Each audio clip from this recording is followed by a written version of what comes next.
Una de las cosas que hemos hablado, y mi hermano Diego lo ha venido hablando en este día, es justamente que hemos estado hablando sobre el carácter de Dios. Y en el carácter de Dios es que Dios es misericordioso. Y la misericordia de Dios está puesta no solamente en que nos haya salvado, sino que al mismo tiempo aún esté trabajando en nosotros para llevarnos a la humildad. Recuerde, la humildad no es algo que nosotros hemos aprendido por nosotros mismos, no es así. No nos vayamos con la idea de la humildad, ¿verdad? De poner los ojos en el cielo, las manos en las manos, inclinar un poquito la cabeza, hablar así como muy afable, no hacer nada malo. No, no, no, no. La humildad tiene que ver con algo muy específico que es una obra del Espíritu Santo en nosotros. Es decir, la humildad no se aprende por sí sola, no la aprendemos, no hay manuales, no nacemos con ella. De hecho, no nacemos ni siquiera a esa cuestión de ser humildes. Tampoco, por supuesto, nos humillamos por nuestros propios medios. Es decir, no somos nosotros los que nos humillamos, sino que es Dios en su obra misericordiosa que nos lleva a humillarnos delante de Él. Es Dios quien nos guía, que nos pone, que nos guía para que tú y yo, hermano, podamos humillarnos delante de su presencia. Por eso, la humildad es una obra misericordiosa de Dios en nuestras vidas. Y siempre considéralo así, es la obra misericordiosa de Dios en mi vida. Porque de otra manera, si Dios no interviniera llevándome la humildad, yo sería acribillado, pues, en ese sentido. Yo sería acabado. Dios vendría y con su ira santa y justa, entonces me eliminaría. Pero Él es misericordioso de tal manera que Él interviene en esas cosas. Así que la humildad, como vuelvo a repetir, digamos, como lo que yo quiero que se quede en su mente, la humildad es la obra misericordiosa de Dios que inclina nuestro corazón a verlo a Él como lo único, como lo grande, como lo maravilloso, como lo infinitamente superior, con el mayor poder de Cristo a fin de satisfacer todo lo que nosotros necesitamos. Por eso la humildad se pone siempre debajo de Dios, porque como bien decía nuestro hermano Alfonso al inicio cuando orábamos, él es el Altísimo, por lo tanto todos los demás estamos debajo de Él. Y por lo tanto, como Él es el grande, el poderoso, el enormemente, vamos a decir, el gigante, como dice Jeremías, ¿verdad? Y nosotros somos los pequeños, entonces siempre debemos estar sometidos a Dios. Siempre deberíamos vivir sometiéndonos a Dios o poniéndonos bajo su poderosa mano o buscando sus alas o buscándonos poner debajo de sus pies o bien inclinando nuestro corazón, porque es el reconocimiento de que Él es grande, que Él es Dios y yo no lo soy. Entonces, la primera señal de que vamos por ese camino de la humildad a Dios es la plena dependencia del Señor a través de su palabra. Es decir, cuando la palabra de Dios viene a mi vida, entonces, y yo la veo y la noto, entonces es la palabra de Dios quien me hace ver quién soy yo y me pone debajo, obviamente, de el Señor. Es decir, es la palabra del Señor quien me lleva a justamente vivir una vida de humildad. Es la primera manera en que Dios lo hace. Así que cada vez que Dios viene a tu vida a través de la palabra, a través de lo que Él te dice, deberíamos considerar esto. ¿Me voy a doblegar al Señor? ¿O me voy a someter a Él? ¿O voy a inclinar mi cabeza con orgullo y diré, pero ¿por qué, Señor? Bueno, pero pues ya, total, pues ya lo hago, pero no quiero. ¿O inclinaré mi corazón con toda humildad diciendo al Señor, sí, sí, Dios, sí, así tú quieres? Por eso, mi amado hermano, la primera señal de que vamos por ese buen camino de la humildad es justamente cuando somos dirigidos a través de su palabra. Por supuesto que hay otras formas de humillarnos y entre ellas, mi amado hermano, estaremos hablando sobre la oración, el ayuno y la comunión entre los santos, que ya hablamos de ello. De tal manera, mi amado, entonces la humildad es esa gracia maravillosa de Dios que está más allá de nuestro alcance, que no podemos nosotros ir por ella, no podemos ir tras de ella si Dios no interviene. Porque cuando no lo hacemos y Dios no interviene, entonces Él nos deja que sigamos siendo orgullosos. Y en el caso de Faraón, entonces, mi amado hermano, la humildad es una gracia maravillosa de Dios que está más allá de nuestro alcance. No podemos nosotros alcanzarla si no es por su ayuda. Nosotros no podemos llegar a ser humildes si no es por el poder de su Espíritu Santo en nuestras vidas. Nosotros no podemos llegar a ser humildes si no nos sometemos delante de Dios y pedimos su ayuda, porque la humildad requiere de la ayuda de Dios. Dios entonces es quien va a tomar la primera iniciativa y es el digamos, la iniciativa decisiva para llegar a humillarnos. Ahora, eso no significa, vuelvo a repetir, que la humillación significa que Dios de verdad se ponga sobre nosotros y nos pisotee y nos diga, mira esto. No, no, no, la humillación, recuerda, es esa obra maravillosa, misericordiosa de Dios que está inclinando mi corazón a verlo a Él como lo único que necesito para vivir. Entonces, no, por supuesto que Dios no nos ha dejado esperando, simplemente decir, bueno, pues voy a esperar y a ver qué sucede. No, no, también Dios en ese proceso de llevarnos a la humildad ha diseñado el hecho de que nosotros nos comuniquemos con Él, porque es la manera en que manifestamos que somos humildes también, no solamente en nuestra vida, sino también en nuestras palabras. Él dice, yo te invito a que me escuches, porque yo también voy a escucharte. Pero primero tenemos que permitir que Dios sea quien hable y después nosotros hablar. Por eso, mi amado hermano, los hábitos espirituales son fundamentales para ello, porque todos los hábitos espirituales hacen que nuestra vida, a través del poder del Espíritu Santo, Dios incline nuestra alma hacia la humildad. Dios incline nuestros corazones hacia la humildad. Todos estos hábitos espirituales de vida cristiana. Uno de ellos, como ya dijimos y tratamos con ello no hace mucho, es justamente cómo vamos a acoger la palabra de Dios para nosotros. Cómo es que vamos a recibir la palabra de Dios a nosotros. La lectura de la Biblia, la meditación de la palabra. ¿Qué hacemos cuando escuchamos la palabra? Sea poca o sea mucha. ¿Cómo vas a reaccionar? A Faraón se le dijo, Jehová Dios dice, deja salir a mi pueblo. Esa fue la palabra que se le dio a Faraón. ¿Y Faraón cómo reaccionó a esa palabra?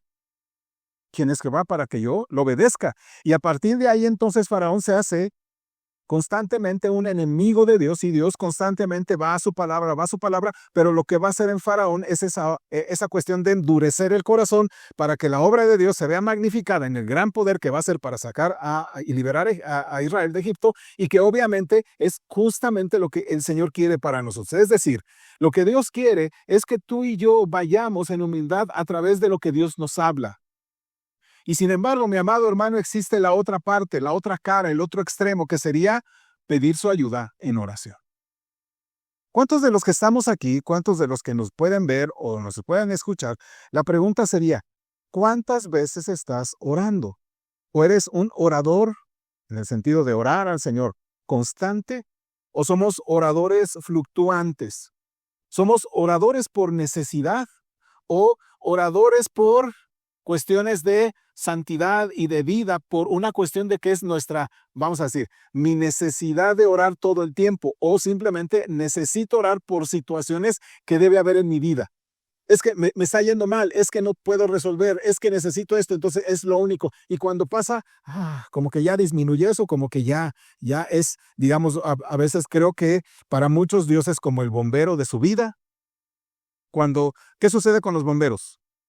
¿Lo llamamos todo el tiempo?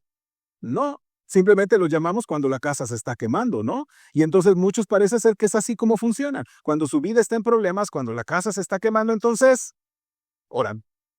Mientras tanto, no lo hacen. Y ese es un problema, mi amado hermano, de orgullo, decíamos la semana pasada y antepasada. Es un problema de orgullo. Quienes no oran son orgullosos porque entonces hacen que Dios se convierta en ese Dios, pues de lo imposible porque yo voy a hacer lo posible. ¿Me explico? Mira, tú haz eso que yo no puedo, pero yo voy a hacer lo que sí puedo hacer. Así que no necesito más que cuando ya de veras no pueda, entonces ya te marco. No, dice el Señor, yo tanto ayudo como unos como a otros porque es la vida cristiana. El verdadero cristiano se levanta desde la mañana sabiendo que por sus propias fuerzas no podrá hacer nada, sino es que por dependencia del Señor. Y así continúa todo el día, de tal manera que cuando llegan las dificultades está habituado a orar al Señor. Pero cuando no, entonces ya no se sabe qué hacer. Bueno, se levanta uno y dice, pues Señor, tú nomás echa la bendición, yo me encargo de todo lo demás. Y entonces cuando hay problemas ya no sabe qué hacer. Y esto es lo que el día de hoy vamos a hacer. Por eso, mi amado hermano, aquí vamos a destacar la importancia de la oración en todas sus múltiples facetas y modalidades. Primeramente, para que usted aprenda, para que usted vea, mi amado hermano, la necesidad de orar. Porque solo los que son humildes oran al Señor. Escuche, solamente los humildes oran al Señor. Quienes no son humildes, mi amado hermano, o los que no se humillan, no oran al Señor porque no les es necesario.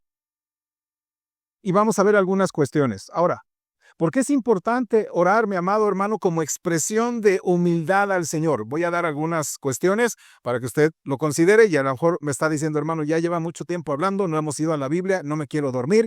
No se apure, hermano, ahorita vamos a textos. Pero quiero decir esto. La oración es importante porque manifiesta que buscamos estar sometidos, que estamos hablando de dependencia, estamos hablando de que yo no puedo hacer absolutamente nada, Dios, si no es porque sea tu ayuda a través del poder de tu Espíritu Santo en mi vida. Por eso oro al Señor. El Señor Jesucristo, ¿por qué cree que orara o haya orado en el Getsemaní? Pues era el Señor, era Dios mismo hecho carne. Bueno, porque estaba en dependencia de su Padre Celestial. ¿Acaso tú no tendrás alguna dependencia con el Padre Celestial, con nuestro Señor Jesucristo, como para no orar?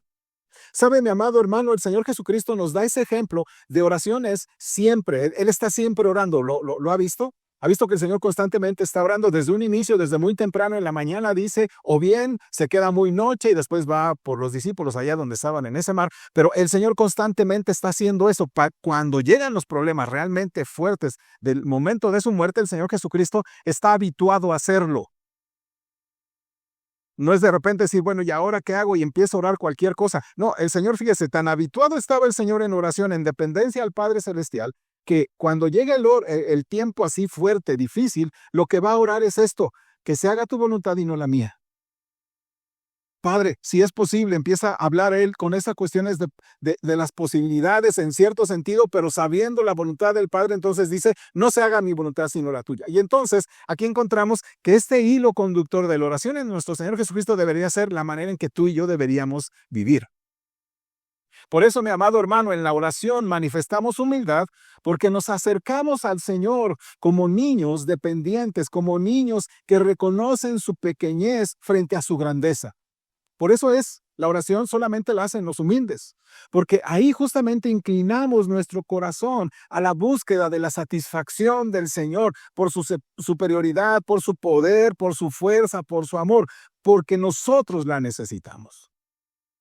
Así pues, la oración es una manifestación de humildad porque ponemos nuestra mirada en Él. La vamos a poner en Él para meditar en su grandeza, en su poder, en su magnífico nombre. De tal manera que podemos decir, como dice el Salmo 8, ¿me acompaña, por favor? Dice el Salmo 8, David, escribiendo este salmo, dice así, y le voy a invitar a que nos pongamos en pie, por favor, mi amado hermano, cuando lo tenga, el Salmo 8. Dice así, fíjese cómo está esta manifestación de humildad, reconociendo la grandeza, reconociendo el poder, reconociendo quién es Él, como el alto, el sublime, el grande, y nosotros no. Pero mire cómo lo va a expresar David. Esto es una oración de humildad.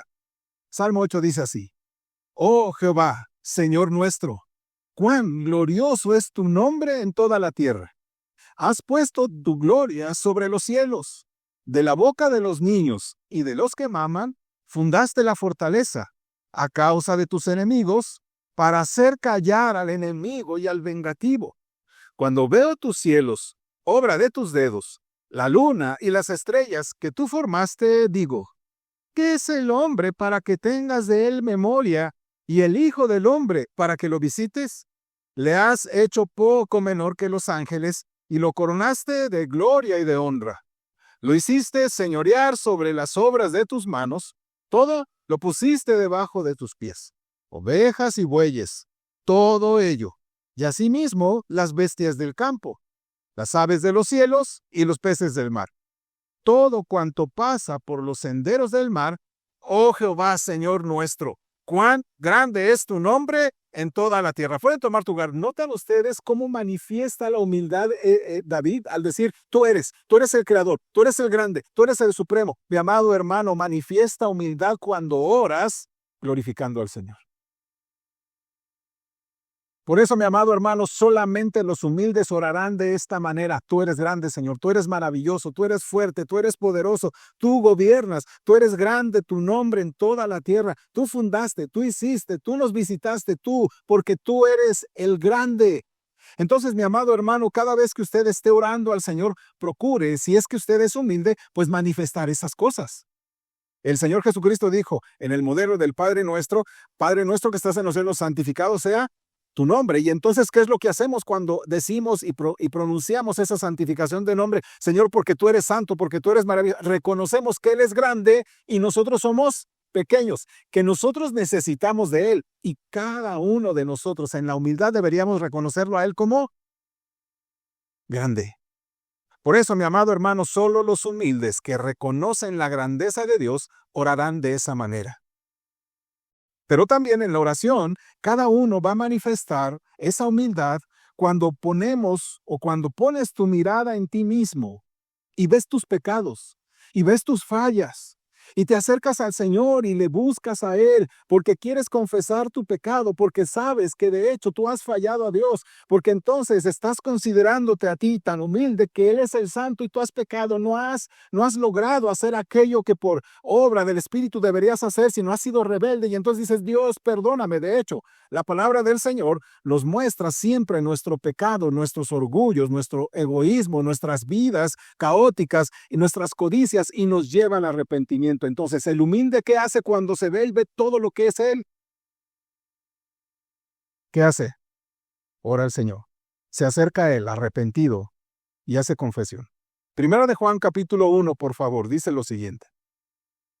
Primera de Juan 1, primer libro de Juan, capítulo 1, primera carta de Juan, perdón, capítulo 1, versículos 8 y 10. Mire, cómo manifiesta el humilde, cómo ora un humilde. Y aquí lo encuentras. Dice primera de Juan, capítulo 1, versículo 8 y 10, juntos. Si decimos que no tenemos pecado, nos engañamos a nosotros mismos y la verdad no está en nosotros. Si confesamos nuestros pecados, Él es fiel y justo para perdonar nuestros pecados y limpiarnos de toda maldad.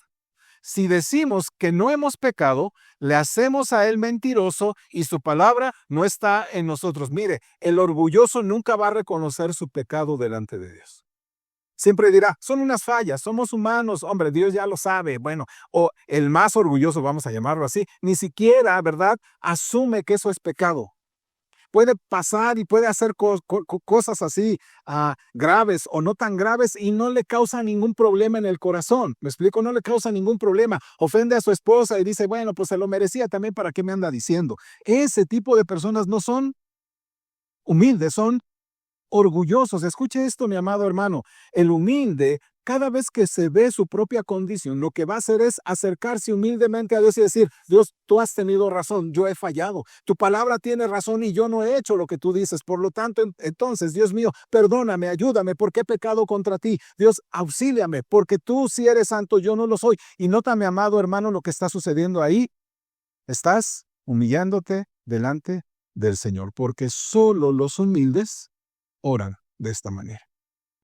Y luego también, solamente los humildes oran cuando ya no solamente ponen su mirada en Dios para adorarlo, no solamente ponen su mirada en sí mismo para confesar su pecado, sino también ponen sus ojos en el prójimo y dice, mi prójimo, mi amigo, mi hermano en la fe, mi familia, tienen una necesidad, Dios, ayúdales.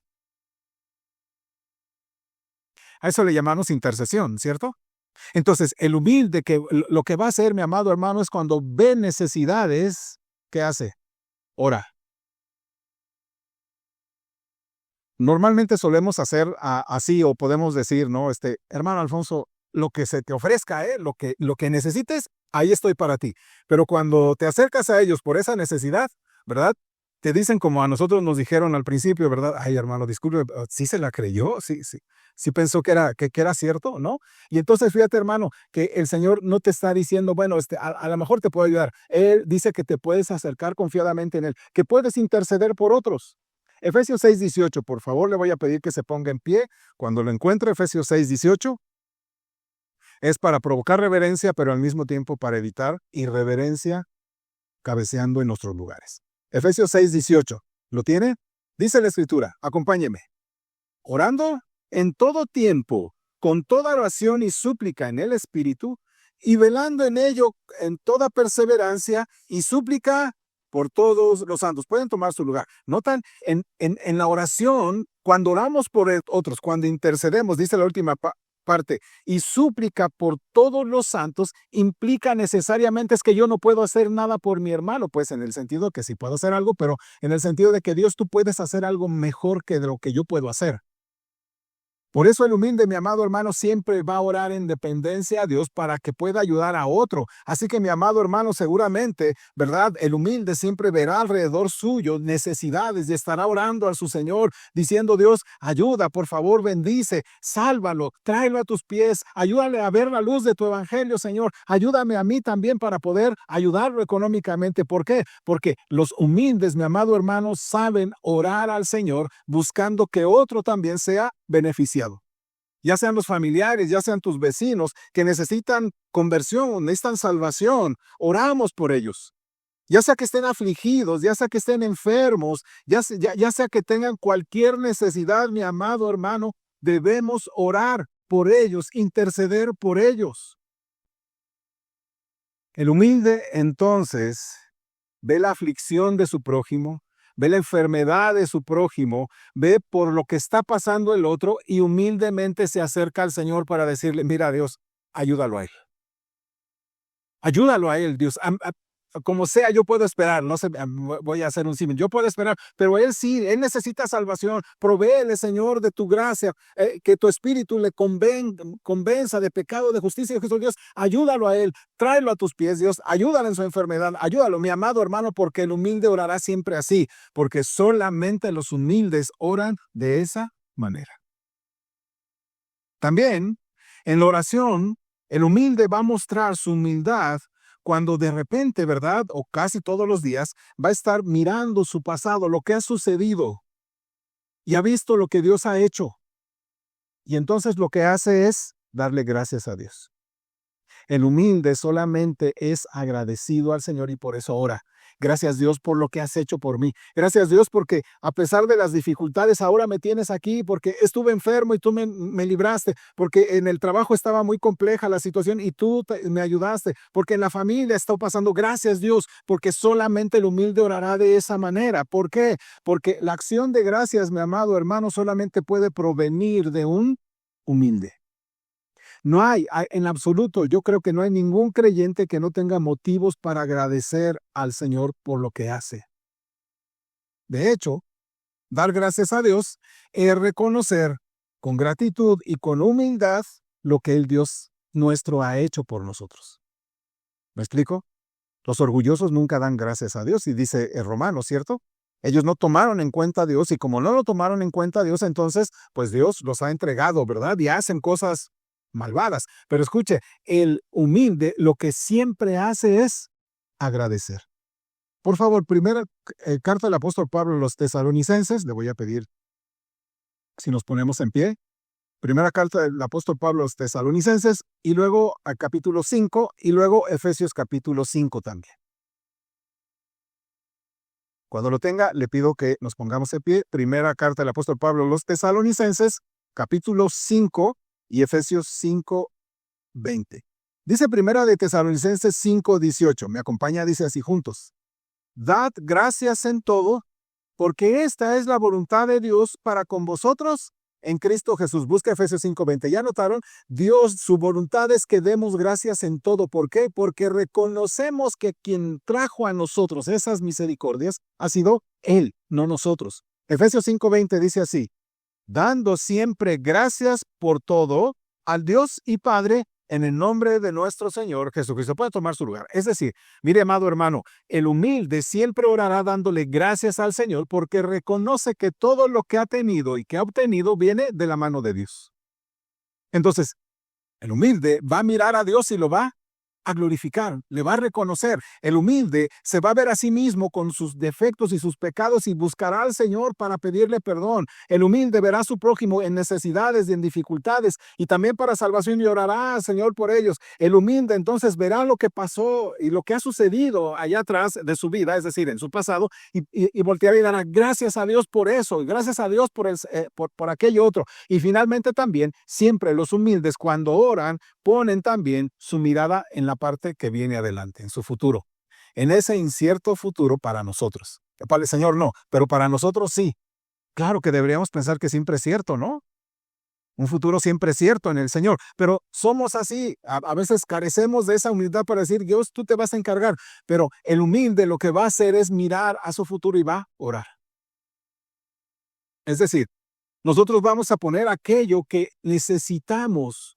Le pedimos al Señor y le suplicamos, Señor, por favor, ayúdame en mi examen. Yo he estado estudiando y demás, pero Señor, tú sabes qué es lo que va a suceder. Por eso yo dependo de ti. Dame sabiduría, abre mi mente, que los números en mi cabeza se muevan como si fuera un baile, ¿no? Y yo pueda ahí rápidamente contestar, porque eso te necesito a ti. Filipenses 4:6 dice así. Si gusta buscarlo, hermano. Filipenses 4:6. ¿Lo tiene? Vamos a leerlo ahí en su lugar, con toda reverencia. Dice Filipenses 4:6, juntos. Por nada estéis afanosos, sino sean conocidas vuestras peticiones delante de Dios en toda oración y ruego con acción de gracias. Escuche lo que dice el apóstol. No estéis afanoso. El afán es pecado, hermano, porque lo que hacemos es decirle a Dios, tú no puedes, o quizá estoy dudando de que tú lo harás. Dice, por nada, nada, en absoluto estés afanoso. Y cuando dice por nada, significa que desde las cosas más simples a las más complejas, no te afanes en esas cosas. Haz, trabaja, busca y demás con la fuerza que te provee el Señor, pero no estés afanoso y tronándote las manos y diciendo, ¿y cómo le voy a hacer? ¿Y cómo esto? ¿Y cómo aquello? Y te olvidas que el Señor está ahí. Mira, por nada estéis afanosos, escucha, sino sean conocidas tus peticiones delante de Dios. Solamente el humilde se acerca a Dios con sus peticiones. Le dice Dios, así estoy, esto me pasa, esto me sucede. ¿Sabe? Dice, sean conocidas vuestras peticiones delante de Dios. Y añade cómo, en toda oración y ruego con acción de gracias. Eh, eh, lo, lo, lo, lo une con esta cuestión de oración, ruego y acción de gracias. Es decir, cuando estés ansioso, ora al Señor, dile lo que está pasando en oración, ruégale al Señor, pero también incluye ahí tus acciones de gracias. Gracias Dios porque me escuchas, gracias porque yo sé que vas a hacer algo, gracias Dios porque quizá no sea lo que yo espero, pero tú vas a hacer algo, porque solamente el humilde, mi amado hermano, ora de esta manera. Entonces, mi amado hermano, vuelvo a repetir, los humildes oran cuando ven al Señor en su grandeza. Los humildes oran cuando ven sus propias vidas llenas de pecado y se acercan al Señor. El humilde ora cuando ve necesidad en los demás. El humilde ora, decíamos, cuando ¿qué? Cuando ve su pasado y agradece al Señor. El humilde ora cuando ve sus necesidades futuras y ora al Señor, porque siempre el humilde orará. Quizá, mi amado hermano, lo que más ocupa nuestra mente, nuestras oraciones durante el tiempo y el día, quizás sea esta última, es decir, nuestras peticiones y súplicas al Señor. Solamente piense usted, piense, ¿cuánto de sus peticiones, cuánto de su oración ocupa la cuestión de sus peticiones, sus súplicas por usted? No sé, de la media hora que usted usa, no sé cuánto le dedica a los hermanos por sus necesidades. O ya vas así como de refilón, ¿verdad? Ay, Señor, y también te pido ahí por mis hermanos que tengan necesidad, pero primero escúchame a mí. Ahora, no es que no esté mal, pero deberíamos incluir todo. Pero mire, yo creo que quizá la que más ocupa nuestro tiempo de oración justamente es esta última, esta de pedirle al Señor por mis necesidades, pedirle por mis súplicas. Pero yo te digo, hermano, ya de entrada no tengas vergüenza de acercarte a tu Dios. Pues es tu Padre Celestial, ¿no? De hecho, mostramos humildad al Señor cuando le pedimos ese tipo de cosas al Señor sobre nosotros.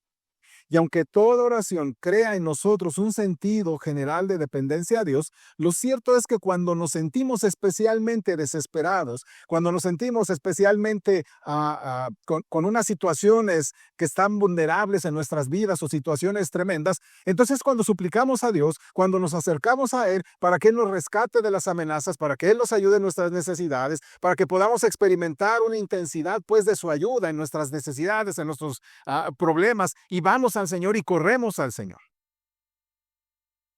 La verdad, hermano, es que nos humillamos más en oración cuando suplicamos a Dios por aquello que prácticamente no está en nuestras capacidades.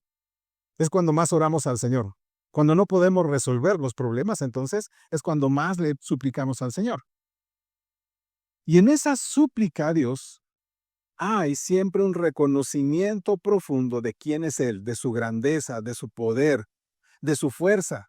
y un reconocimiento de nuestra debilidad, de nuestra falta de fe, de que Él es grande, que es el omnipotente y yo no, que Él sí puede, pero yo no. Y por lo tanto, mi amado hermano, debería ser importante para nosotros acercarnos a Dios para orar, porque solamente los humildes oran al Señor.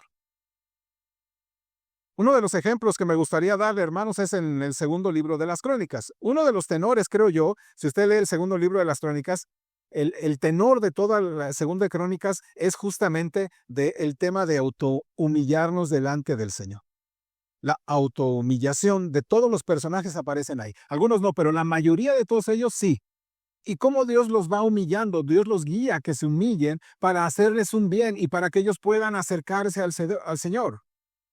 Segunda de Crónicas, cuando usted lo lee, si quiere usted ir para allá, Segunda de Crónicas, fue la época de mayor humillación para la nación de Israel. Fue la época donde Dios más trabajó para humillarlos, es decir, no para hacerles daño. Me explico, no sé si cuando digo en la época en que Dios trabajó más en ellos para humillar, no significa para pisotearlos y demás, no, sino para inclinar el corazón de la nación, para verlo a Él como lo único que necesitaban para vivir. El segundo libro de las Crónicas entonces va a ser importante, porque a menudo Dios se va a acercar a su pueblo para humillarlo y muchas veces el pueblo no lo va a recibir. No va a querer ser humillado, no va a querer humillarse delante del Señor. Por ejemplo, hay un rey, el rey Acaz. Bajo el reino del rey Acaz fue una situación tremenda. Por favor, Segunda de Crónicas 28, 19, y si son tan amables de ponernos en pie para leer el texto, segundo libro de las Crónicas, capítulo 28, versículo 19. Segundo libro de las Crónicas, capítulo 28, versículo 19. Vamos a leerlo juntos, dice así.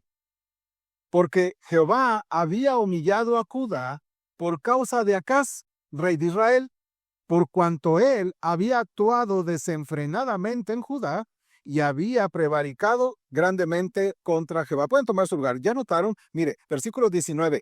Porque Jehová había ¿qué? Humillado a quién?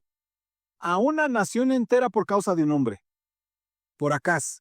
Y de una vez de entrada te digo, hermano, deberías temblar los pies porque en la medida en que tú no te humilles delante del Señor, Dios se va a encargar de hacerlo para ya no solamente contigo, sino también con todas las personas que pudieran depender de ti. Acaz es un hombre que va a ser desenfrenado, dice aquí, versículo 19. Dice, porque Jehová había humillado a Judá por causa de Acaz, rey de Israel, por cuanto él, Acaz, había actuado desenfrenadamente en Judá y había prevaricado grandemente contra Jehová. El problema con Acaz fue tremendo, que la nación se desenfrenó también juntamente con él y fue una cuestión muy dura. Pero luego, 2 reyes después, es decir, el nieto de Acaz, vino, ¿verdad? Vino y el pueblo, liderado por este rey, se humilló y va a reconocer la obra de Dios que los estaba humillando. Una vez que Dios actúa, como dice, ahorita lo leemos, que Dios actúa para humillarlos, la pregunta es, ¿y lo van a recibir? ¿Van a recibir esa humillación? Vuelvo a repetirte, no pienses en la humillación de que el Señor les va a gritar y ya ves, yo te dije y no más, porque el Señor normalmente no nos va a gritar, no grita. Todo lo que nos quiere decir ya está en su palabra, ¿me explico? Pero lo que va a hacer es llevarnos al punto en que Él te va a decir dónde está el problema en tu corazón y en tu vida para que inclines tu corazón y digas, Dios, perdóname. ¿Notan en esas cosas que yo decía? Dios, perdóname. Dios, sálvame. Dios, ayúdame. Dios, necesito de ti. Dios, ese es justamente lo que hace. Y cuando Dios viene a esta nación después de acá y les va a decir y les va a hablar, ¿qué va a hacer el pueblo? ¿O qué harías tú? ¿Te humillarías? ¿Resistirías? ¿O con orgullo bajarías la cabeza y dices, pues ya qué, ¿no? Reyes como Roboam, si recuerdas, como Ezequías, como Josías, se humillaron ante Dios. Y otros, por ejemplo, en el caso de Sedequías, dice la Escritura en 2 Crónicas 36, 12, no lo busqué, no se humilló delante del profeta Jeremías que le hablaba de parte de Jehová. Entonces, cada vez que Dios se acerca para humillarnos, no es para nuestro mal, sino para nuestro bien. Muchos de ellos lo reciben, otros simplemente no lo hacen. Quizá, creo yo, el texto más citado sobre el cual usted y yo hemos oído de la autohumillación, de humillarnos a nosotros mismos, sea justamente Segunda de Crónicas, capítulo 7. Ajá, muy bien, hermana, muy bien. Quizá sea el texto que más conocemos sobre humillarnos a nosotros mismos o la autohumillación. ¿Alguien se lo sabe de memoria? Dice, si se humillare mi pueblo, sobre el cual mi nombre es invocado, si oraren y buscaren mi rostro y se convirtieren de sus malos caminos, entonces yo iré desde los cielos y perdonaré sus pecados y sanaré su tierra. Ahora estarán mis ojos abiertos, ¿no? Ya dice el canto. Pero escuche, eso es lo que sabemos de ese texto. Y está bien, no lo han dicho mal. Pero el asunto es este, mi amado hermano. Quizás ese es el texto más citado y con el que menos tengamos relación de por qué dijo eso. Después de que el rey Salomón terminó la obra del templo, ¿verdad? Salomón ofreció unos holocaustos y demás, y Salomón oró al Señor. Oró al Señor tan fervientemente para dedicar ese lugar que Dios se le apareció a Salomón. Y dice el versículo 12 de Segunda de Crónicas 7. ¿Lo tienen, mis amados hermanos? Segunda de Crónicas 7, 12, ahí en su lugar. Y dice así. Y apareció Jehová a Salomón de noche y le dijo, yo he oído tu oración y he elegido para mí este lugar para casa de sacrificio. Entonces, ahora está ofreciendo ese sacrificio, esa dedicación, y Dios dice, oí perfectamente tu oración. La estoy oyendo y he elegido, fíjese nada más que interesante. Salomón construyó y Dios dijo, sí la elijo para mí. No fue Salomón quien le eligió la casa para Jehová, sino fue Dios el que dijo, sí, esto sí me gusta, esto sí quiero. Ahora bien, luego vienen las palabras que muchos de nosotros ya las dijimos de memoria, ¿verdad? Y que las hemos escuchado por aquí y por allá. Pero se nos olvida el texto que precede, el versículo anterior, versículo 13. Y le voy a pedir, por favor, hermanos, que nos pongamos en pie y leamos Segunda de Crónicas, capítulo 7, versículo 13 y 14, para que vea usted el panorama. Ya leímos el 12, ahora vamos en 13 y 14. Juntos dice, si yo cerrare los cielos para que no haya lluvia, y si mandare a la langosta que consuma la tierra, o si enviare pestilencia a mi pueblo, si se humillare mi pueblo, sobre el cual mi nombre es invocado, y oraren y buscaren mi rostro, y se convirtieren de sus malos caminos, entonces yo iré desde los cielos y perdonaré sus pecados y sanaré su tierra. Pueden tomar su lugar. Ahora, observe bien. Escuchen bien lo que dice, versículo 13. Y si yo, ¿ya notaron? No está diciendo, cuando deje de llover, cuando haya alguna sequía, entonces ustedes oren de esta manera. No dice, cuando yo lo haga. Escucha interesante, Dios dice que cuando Él decida que no llueva, entonces es el momento de orar. Y esto, mi amado hermano, es tremendo. Cuando Dios decida que no haya lluvia, es tiempo de orar. O cuando Dios diga que es tiempo de que venga la langosta o la pestilencia, es hora de orar. ¿Por qué? Porque vendrán días, mi amado hermano, de humillación. Tiempos en que su pueblo sea humillado, es lo que dice el texto. Es tiempos en que Dios va a traer situaciones a tu vida, a mi vida, para que nosotros seamos llevados a humillarnos. Mire, el contexto. Está la gran casa, Salomón ora para dedicarla y Dios dice, he oído tu oración, solamente que te voy a decir esto, cuando yo envíe esto o no haya lluvia, entonces es tiempo de que ores. Nos muestra que habrá un tiempo en que la nación va a decaer de tal manera, entonces que Dios va a actuar de tal manera que va a responder en contra del pecado de la nación. ¿Con qué? Con sequías, con hambrunas, con enfermedades. ¿Para qué? Para despertar a su pueblo, para que su pueblo entonces ore al Señor. Mi amado hermano, escucha, si Dios viene en su obra misericordiosa a ti y te envía la langosta o si no hay lluvia, deberías considerar esa cosa porque es tiempo de que te pongas a orar, que confieses tu pecado, que te apartes de tus pecados, porque es la manera misericordiosa de que Dios te está inclinando el corazón para que digas, te necesito Dios, he fallado, no estoy haciendo bien, Dios, ayúdame. En esos tiempos de humillación, dice el Señor a Salomón, la humillación significará oración. Su pueblo estará implorando de la ayuda de Dios. ¿Ya notaron? Eso se llama humillarse. Estarán humillando, buscando al Señor en oración. Eso es humillarse. Buscarán su rostro y se apartarán de sus malos caminos. Ese es humillarse.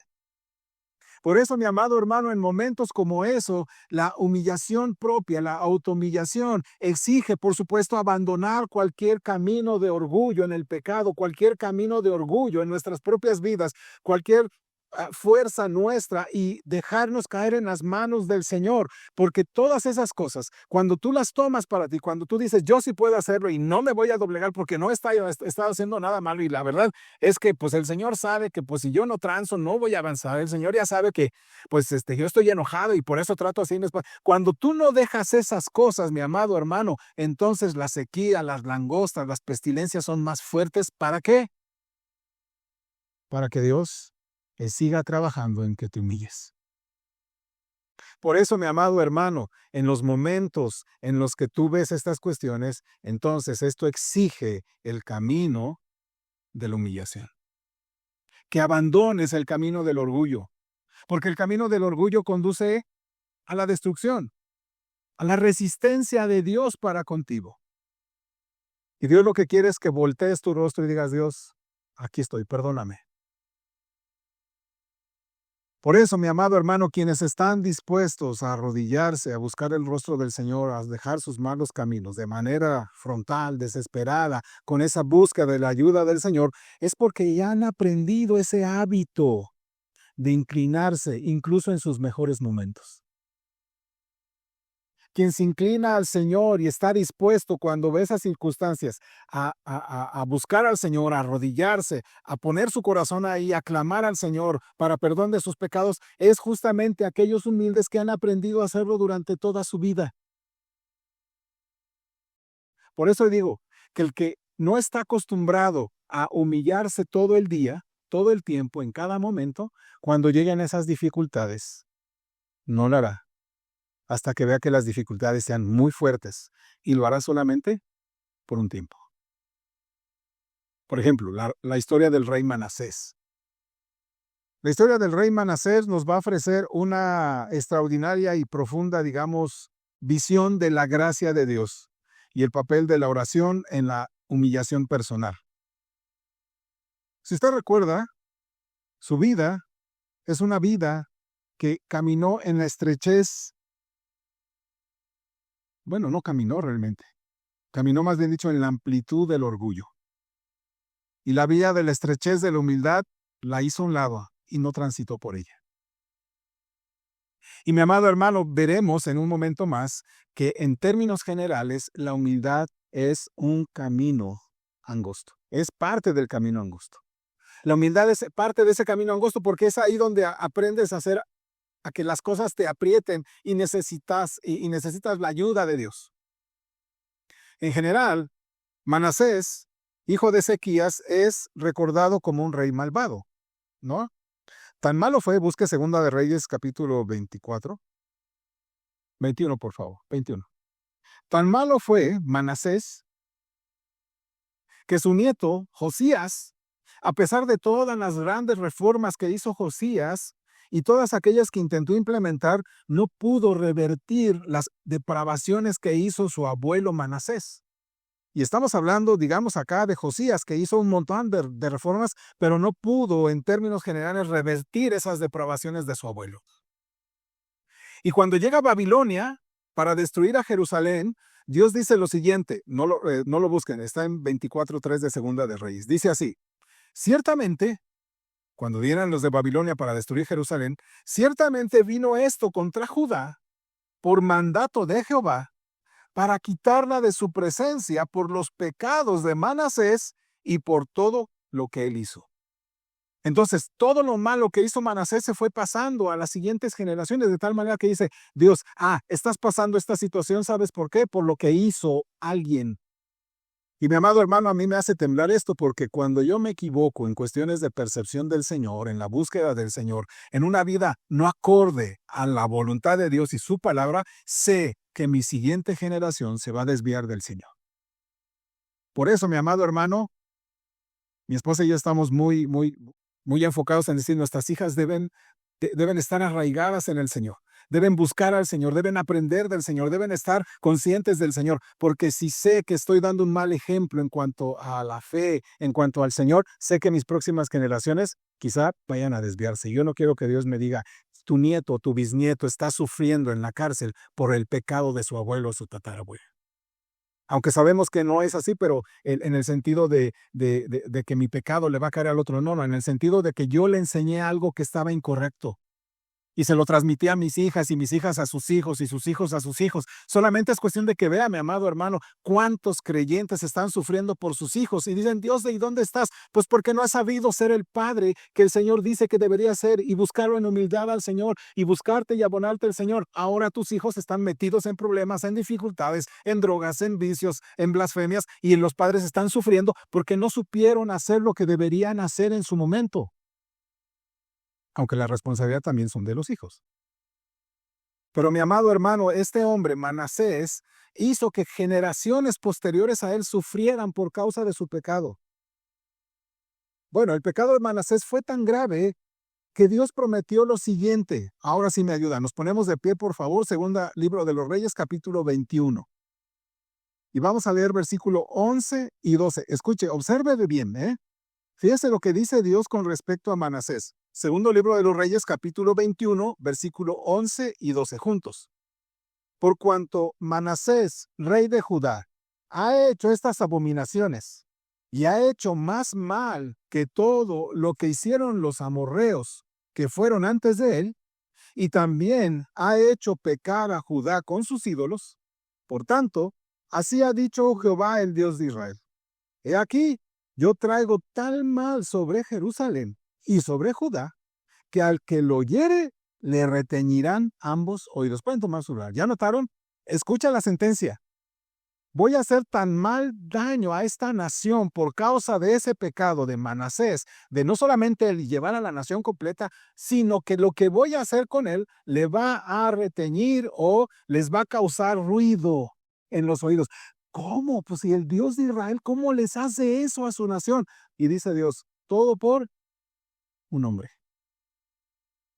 Ahora, cuando tú ves eso, dices, qué barbaridad, pero ¿qué está sucediendo? Entonces quiero que note ahora esa gran obra misericordiosa de nuestro Señor para alguien tan malvado como Manasés. Manasés es un malvado, tú ponlo en tu mente. Manasés igual de malvado. ¿Ah? Tan malvado que hizo más mal que todos los demás malos. O sea, imagínate cómo está la cosa. Así que piensa en el top 10, Manasés estaría como en el top 1, ¿no? De los más malvados de todos los malvados del pueblo de Israel. Piensa en eso, pero ve la obra misericordiosa de Dios. Segunda de Reyes, capítulo 33.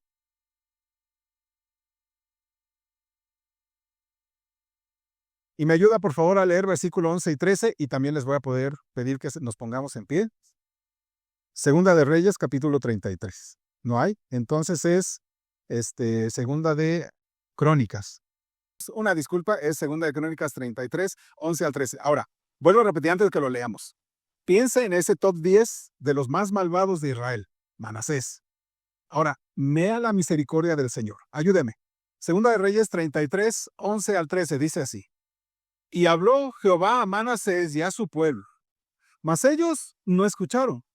Por lo cual Jehová trajo contra ellos los generales del ejército del rey de los asirios, los cuales aprisionaron con grillos a Manasés y atado con cadenas lo llevaron a Babilonia. Mas luego que fue puesto en angustias, oró a Jehová su Dios, humillado grandemente en la presencia de Dios de sus padres, y habiendo orado a él, fue atendido, pues Dios oyó su oración y lo restauró a Jerusalén, a su reino. Entonces reconoció Manasés que Jehová era Dios. Puede tomar su lugar. ¿Qué dices de esta porción? Ahora, no te estoy dando una carta en blanco diciendo, bueno, si Manasés era del top 10 de los reyes más malos, yo no soy tan Manasés, Pero entonces eso significa que Dios va a tener mal. No, no, no, no, no, no te estoy diciendo que tomes ese mal ejemplo como que Él es el más malvado y entonces no hay problema. No, porque todos somos tan malvados, ¿verdad? Porque Dios nos ve de esa misma manera. Pero escucha esto, Dios tiene misericordia de este hombre que clama a Él. Versículo 12. Mas luego que fue puesto en angustias. Escucha. Bueno, ¿cómo no es puesto en angustias? Si lo sacan de su reino, lo llevan con grillete, matan a algunos de sus hijos, a sus esposas, matan a todo lo que tiene por ahí, lo llevan cautivo a otro lugar y ahí lo tienen y dice, puesto en angustias, oró a Jehová su Dios. Y escucha ahí, humillado, humillado, ¿qué dice el texto? Humillado grandemente en la presencia del Dios de sus padres. Me llama la atención ahí, él estuvo humillado grandemente. Qué bueno que no nos dice qué hizo, porque entonces algunos tomarían esa receta para decir, ¿qué tengo que hacer pues para hacer toda la maldad que sea posible? Y luego viene mi humillación como la de Manasés. Qué bueno que no nos dice qué hizo, pero lo que sí dice que hizo es esto. Él se humilló grandemente. Qué misericordia de Dios, incluso para alguien tan malvado como el rey Manasés, que en su desesperación, en sus angustias, recurrió al Dios en oración. ¿Y Dios qué hizo? Lo oyó, lo restituyó a Jerusalén, restituyó su reino. Oiga usted, qué Dios tenemos, ¿no? Este rey impío, depravado, como había sido y había guiado a la nación de Israel a otros lugares, ahora suplica a Dios con una desesperación tal, con una humillación tal, con una forma de decirle a Dios, tú sí, tú ganas, yo no, yo fui un tremendamente malvado, me doy cuenta de mi pecado, me di cuenta de lo que he hecho, Señor, perdóname porque yo he sido el malo, tú eres el grande, el maravilloso. ¿Notan cómo es que tiene que humillarse y ponerse debajo de la mano de Dios diciendo, tú sí, yo no he podido, tú sí lo puedes hacer? Y mire, mi amado hermano, el recurso de la oración y la humillación resultó pues en él en una misericordia del Señor. ¿Por qué? Porque ahora Manasés estaba dispuesto a admitir que necesitaba del Señor para rescatar su vida, para rescatar su posición, para rescatar su reino. Suplica con desesperación, incluso para un hombre tan malvado como este, Dios le abrió los ojos. Porque Dios estuvo dispuesto a conmoverse ante su súplica, aún sabiendo que sería efímera, que sería rápida. De hecho, prontamente su hijo Amón, el que sigue después de él, ascendería al trono, mataría a todos los demás de sus hermanos y él no se humilla delante de Dios como se humilló su padre Manasés. Así que la pregunta es esta, hermano. ¿Quieres esperar hasta que Dios te ponga en una angustia tal que entonces grites con voz grande y digas, Dios, perdóname, ahora sí me doy cuenta, perdóname, pero solamente por un rato? Amados hermanos, para quienes estamos en Cristo, tenemos aún mayores motivos en nuestra desesperación para arrodillarnos y buscar al Señor y suplicarle al Señor de sus misericordias. Si Dios escuchó a Manasés, un hombre malvado, ¿cuánto más escuchará mi clamor en humildad porque estoy en Cristo? ¿Y cuánto más enviará a rescatarme? ¿Y cuánto más Él me guiará para hacer de mi vida aquello que Él está planeando? Para que mi corazón se humille cada vez más en sus misericordias. Cuánto más para quienes ahora gozamos de la gran misericordia del Señor y tenemos al gran sumo sacerdote capaz de compadecerse de nuestras debilidades, que nos invita a acercarnos al trono de su gracia para alcanzar misericordia y hallar gracia para el oportuno socorro. ¿Quién más que nuestro Señor? Por eso, mi amado hermano, solo los humildes, los humillados, son los que oran al Señor. Amados hermanos, la oración es un acto sagrado, pues, digamos, hasta la gente misma lo dice para los seres humanos. Fíjate, mi amado hermano, me sorprende mucho y últimamente he reflexionado en esto. Quienes adoran a otras deidades y no al Dios nuestro, se toman el tiempo para poner un tapete, para poner su vista hacia determinado lugar y para inclinarse 3 veces al día. Quienes no conocen a Dios son capaces de sentarse en una posición, ¿verdad? Así de flor de loto y poder tener, no sé cómo se llama ese rosario que se usa y estar haciendo sus oraciones a Krishna o a quien sea que sea. Y se toman un tiempo, una hora. Mira, y los cristianos, mi amado hermano, tenemos al Dios poderoso, grande, majestuoso y lleno de misericordia y no nos acercamos a Él ni siquiera para darle gracias. No nos tomamos el tiempo para Él, no nos tomamos el tiempo para acercarnos a Él, porque hemos sido unos orgullosos, hemos sido unos vanidosos que no quieren humillarnos delante de Dios porque lo vemos a Él tan común que se nos olvida que Él es el grande y nosotros somos los pequeños. En la oración, mi amado hermano, dejamos de sentirnos desilusionados por nuestros propios recursos y fuerzas. Es ahí donde dices a Dios, Dios, he sido un tonto, porque he querido hacer estas cosas a mi modo de ver y demás, pero ni siquiera oré, ni siquiera te busqué, ni siquiera he pedido de tu guianza. Simplemente estoy queriendo que tú seas el bombero de mi vida, que estoy solamente el número de emergencia. Es ahí solamente no, mi amado hermano. Cuando los soldados van a la guerra, además de toda su indumentaria, llevan comunicación, ¿cierto? Y van diciéndole, y quien está allá detrás, mientras van caminando, no hay problema, se están comunicando, ¿cierto o no? Y cuando vienen las bombas y caen por acá, ¿qué hacen? También se comunican. Desesperados, sí, pero se comunican. Porque ya saben, ya están habituados, ya viven habituados a comunicarse. Mi amado hermano, tú y yo estamos en una guerra espiritual.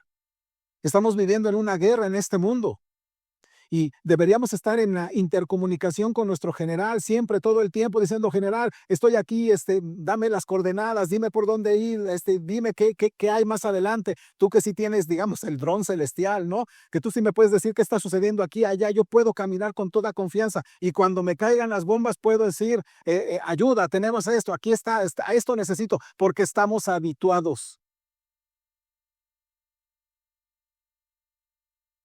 Si queremos aprender de la humillación de Manasés, entonces no esperes a estar en apuros para recurrir al Señor. No esperes estar en problemas para recurrir al Señor y pedir ayuda divina. Empieza a hacerlo ahora. Empieza a hacerlo ahora. Hagamos de la oración parte fundamental de nuestra vida. Hagamos de la oración parte fundamental de todo nuestro hacer en el día. Porque al final, mi amado hermano, es lo único que tenemos y eso significa humillarnos. Y escucha bien, solo los humildes oran de esa manera.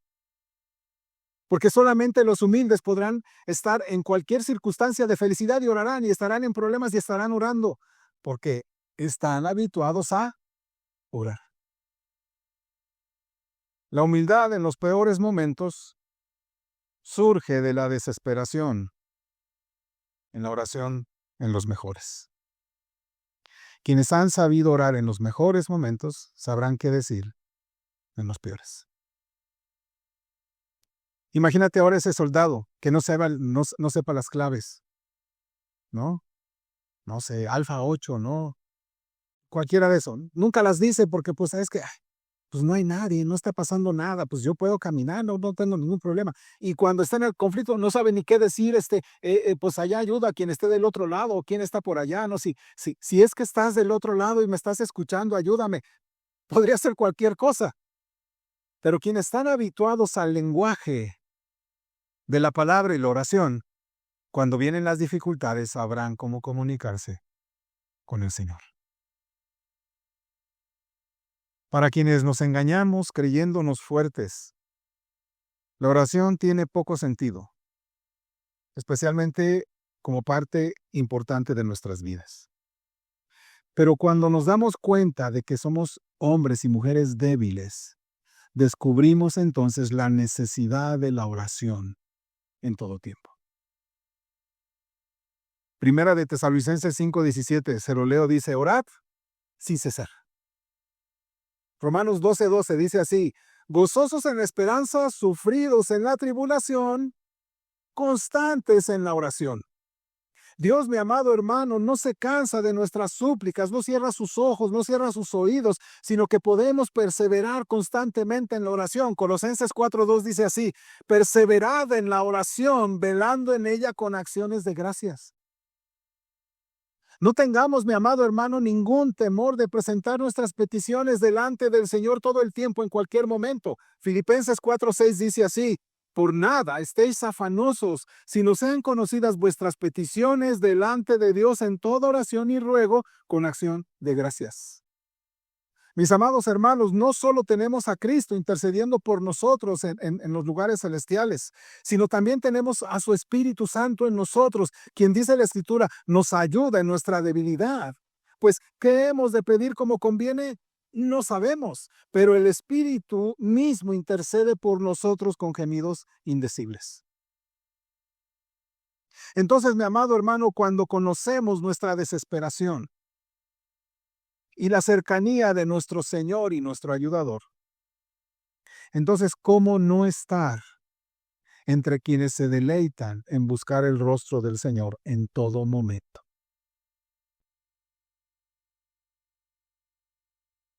Yo no sé si durante el día, mi amado hermano, sientas que no tienes necesidad del Señor.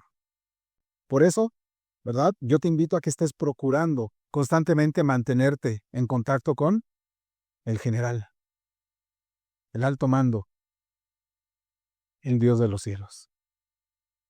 Y digas: Dios, me acabo de levantar, necesito ayuda.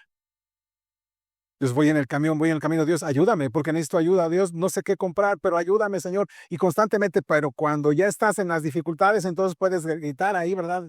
Ayuda, ya, completamente. No seas el Manasés que está esperando a que le caigan las situaciones complejas para empezar a orar. Por eso Efesios 6:18 dice así: orando en todo tiempo, escucha, orando en todo tiempo, con toda oración y súplica en el Espíritu, y velando en ello con toda perseverancia y súplica por todos los santos. Ora en todo tiempo, con toda oración. Viendo a Dios para glorificarlo, viéndote a ti mismo y tus pecados para confesar, viendo a tu prójimo por las necesidades que tienes, viendo hacia atrás de lo que el Señor ha hecho con acciones de gracias y suplicándole por aquellas cosas que aún no tienes. Ora al Señor así, mantente en contacto, porque solamente los humildes oran de esa manera. El humilde no solamente ora cuando tiene grandes dificultades, ora todo el tiempo de su vida. Entonces, amado, no esperes a que la mano de Dios se acerque a ti para humillarte. Ya empieza a recorrer el camino de oración, de humildad ante Dios, porque esa es la constante del cristiano. La humildad constante del cristiano es la oración constante todo el tiempo. Aprendamos a mirar a nuestro Dios. Y cuando lleguen las circunstancias difíciles, estaremos listos para seguir pidiendo de su ayuda. Vamos a ponernos en pie, hermanos, y vamos a orar. Agradecemos que nos visite y sea bendecido con esta enseñanza. Puede suscribirse a nuestro canal de YouTube o bien contactarnos por correo electrónico. Dios le bendiga y Él sea reconocido en nuestra vida diaria. Gracias